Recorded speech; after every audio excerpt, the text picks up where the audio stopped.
Kerala style key rice செய்கிறதுக்காக இன்றைக்கி ஒரு குக்கர் சூடு பண்ணி வச்சுருக்கேங்க. அதில் 2 டேபிள் ஸ்பூன் அளவுக்கு கீ விட்டுடலாம். அளவுக்கு கோகனட் ஆயில் விட்டுறதுக்காக 2 துண்டு பிரிஞ்சி இலை, 4 பீஸ் பட்டை, 2 ஸ்டார் ஐனிஸ் 2 போட்டிருக்கேங்க.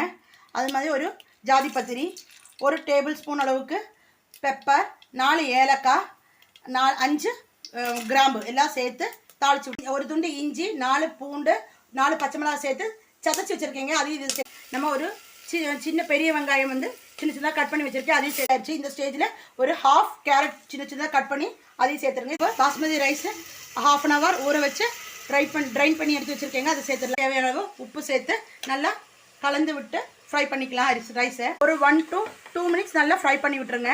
சூடு பண்ணி வச்சுருக்கேன் தண்ணி, 1 கப்புக்கு 1½ கப் மடங்கு தண்ணி விட்டுடலாம். தண்ணி சேர்ந்து நல்லா கலந்து விட்டுக்கலாங்க. நம்ம மூடி போட்டு விசில் போட்டு எடுத்துடலாங்க. கீ ரைஸ் இப்போ கார்னிஷ் பண்ணுறதுக்காக ஃப்ரைடு ஆனியன் கொஞ்சமாக